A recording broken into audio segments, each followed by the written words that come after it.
Continuamos ahora con el primer paso de la lección, que es la lectura del texto. Del Evangelio según San Mateo. Mas los fariseos, al enterarse de que había tapado la boca a los saduceos, se reunieron, y uno de ellos, doctor de la ley, le preguntó con ánimo de ponerlo a prueba: Maestro, ¿cuál es el mandamiento mayor de la ley?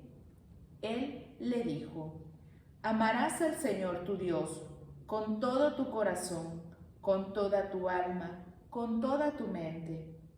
Este es el mayor y el primer mandamiento. El segundo es semejante a este: amarás a tu prójimo como a ti mismo. De estos dos mandamientos penden toda la ley y los profetas. Palabra del Señor. Gloria a ti, Señor Jesús. Dentro de este mismo paso de la lectura orante, que es la lectura, pasamos entonces al contexto del texto. Cuando hablamos del contexto del texto, es tener una idea de dónde está ubicado, en este caso, este evangelio del día de hoy. ¿Cuál es el contexto? Recordemos desde el primer domingo del mes de octubre qué es lo que está sucediendo, cuáles son los acontecimientos que van ocurriendo alrededor de Jesús. ¿Dónde está Jesús? Jesús se encuentra en Jerusalén, precisamente en el templo, donde se inicia un debate entre él y las autoridades de Jerusalén, específicamente sus adversarios, que son los sacerdotes y los escribas. Eso lo encontramos en Mateo capítulo 20, versículos 28, y también en el capítulo 21, versículo 15.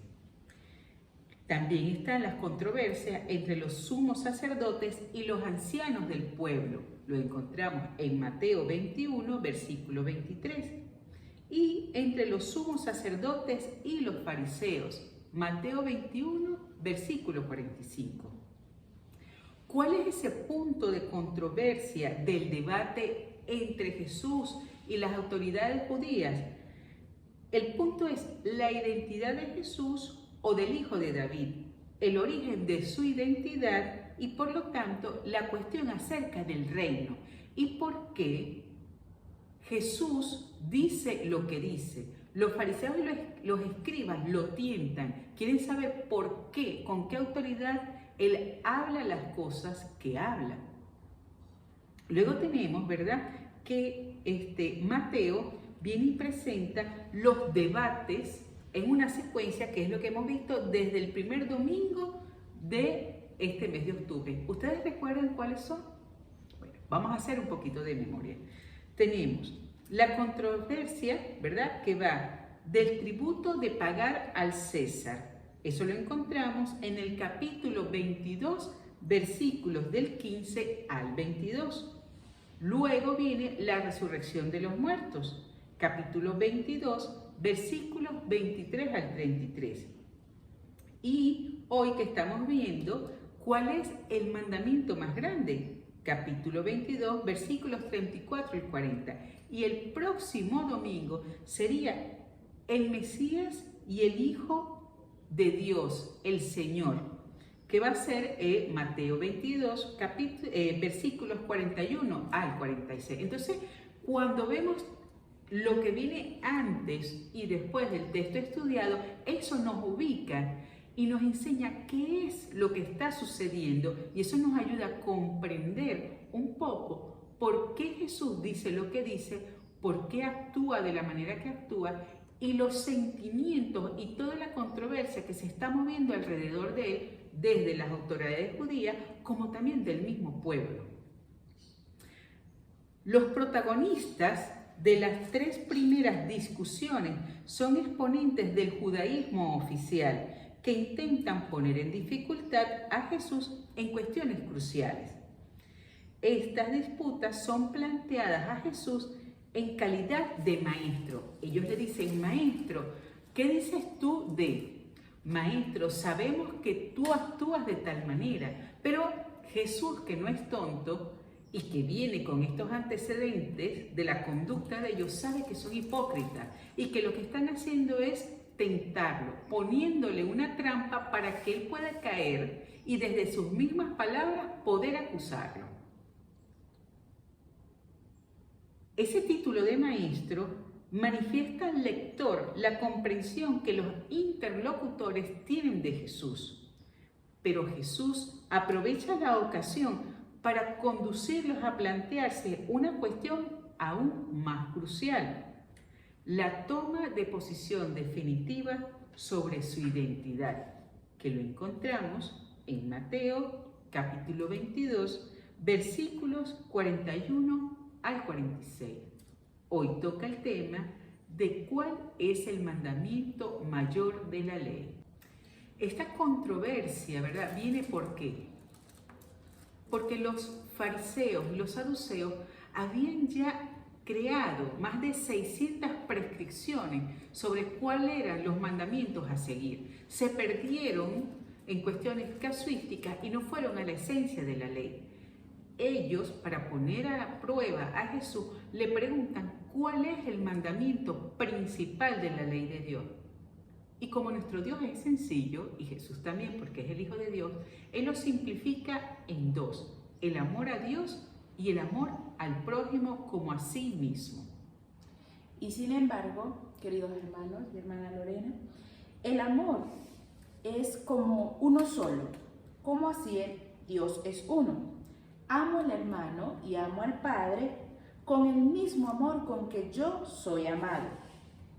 El Padre me ama como hijo y en esa medida yo amo a mis hermanos así como hermanos. Es la fuente, es un mismo amor.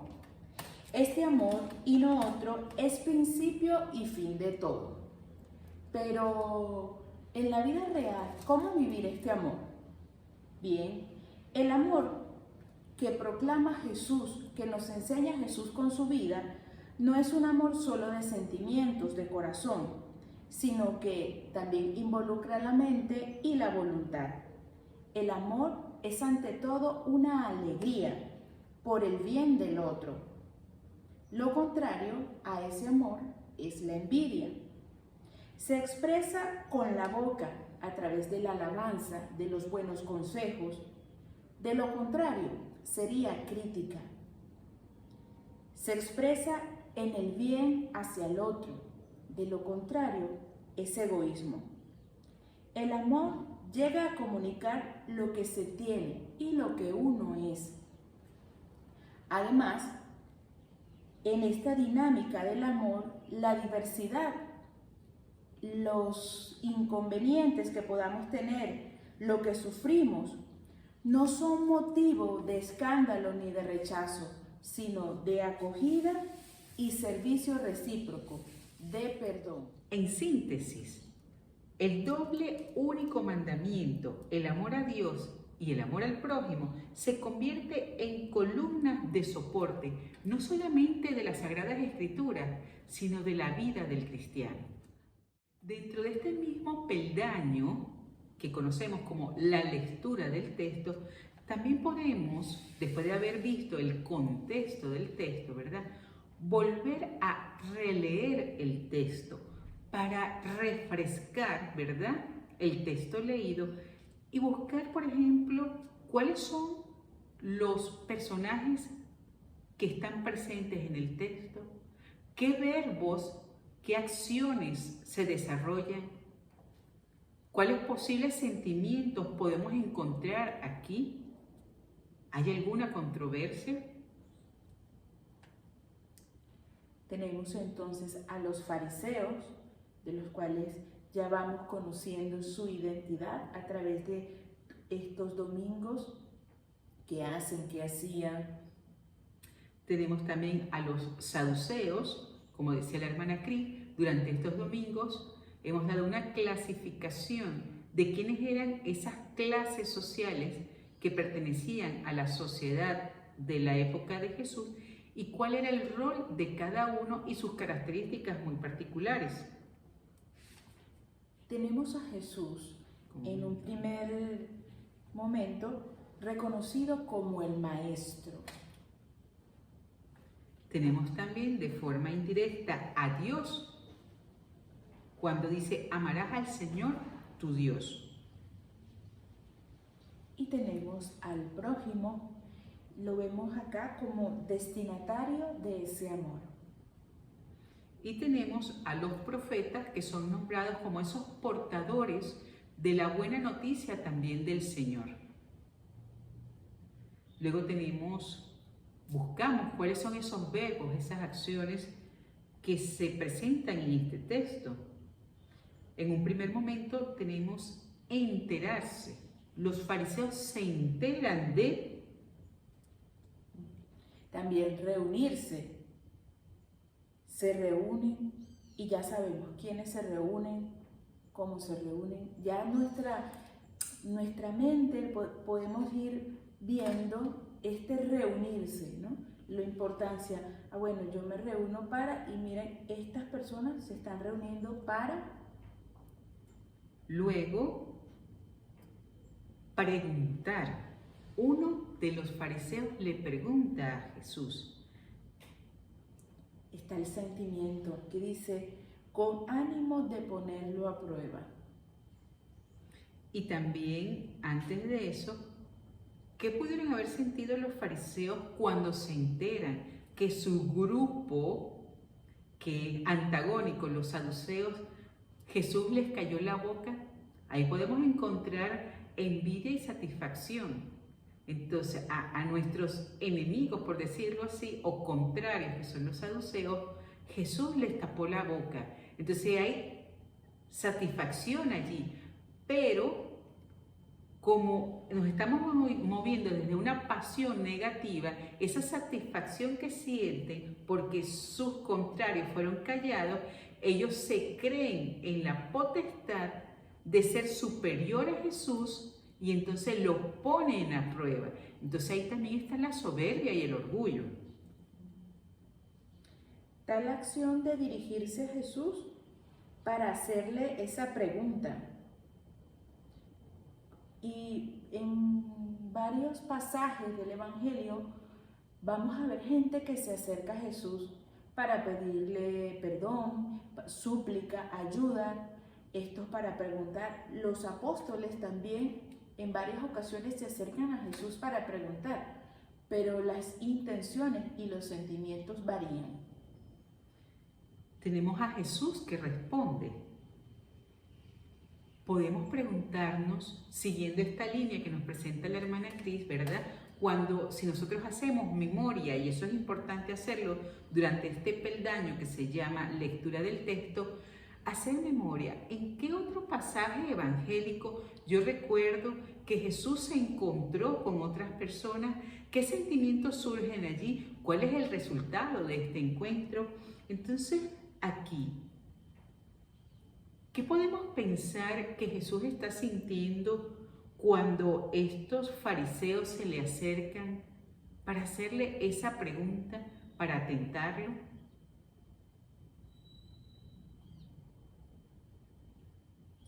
Vemos que la respuesta de Jesús es contundente. Amarás. No dice, bueno, si quieren, yo les aconsejo. No. Amarás al Señor tu Dios con toda tu mente, con todo tu corazón y con toda tu alma. Se refiere al hombre íntegro, mente, voluntad y corazón. Y luego dice, el segundo mandamiento es semejante a este: amarás a tu prójimo como a ti mismo. En esa posición de Jesús como maestro, Él encierra el amor a Dios y el amor al prójimo, ¿verdad? Como a ti mismo, porque tiene que ir vinculado. Porque recordemos que entre las denuncias que le hace Jesús a los fariseos, a los escribas y a los saduceos, es que ellos se sienten perfectos, se sienten santos, se sienten justos, porque aman a Dios a través de la observancia de la gran cantidad de leyes que ellos mismos crearon. Pero olvidan el mandamiento del amor al prójimo. Vemos que hemos encontrado que en los domingos anteriores Jesús le dice, pero se han olvidado de lo más importante, la misericordia y la justicia. Cuando hablaban, sí, ustedes pagan el impuesto del comino, de las hierbas, pero han olvidado de lo principal, que es el amor y la misericordia. Entonces, Jesús como maestro que enseña que lo esencial es el amor. Y si yo digo que amo a Dios, tengo que reflejar ese amor a Dios en el amor a mis hermanos, porque es que en mis hermanos es donde está auténticamente ese Dios al cual yo digo amar, que también lo encontramos en una de las cartas de Juan, donde dice, si yo digo que amo a Dios, pero odio a mi hermano, soy un mentiroso. Entonces es importante, no sé si nos damos cuenta de lo esencial que es que cuando estamos en contacto con la palabra de Dios, lo veamos todo como una integralidad.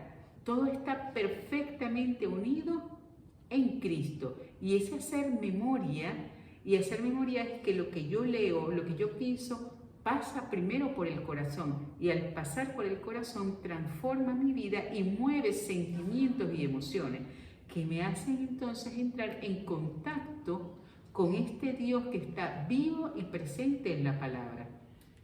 Y cierra el texto que de estos dos penden toda la ley y los profetas, todo el Antiguo Testamento y la invitación para el Nuevo, del amor.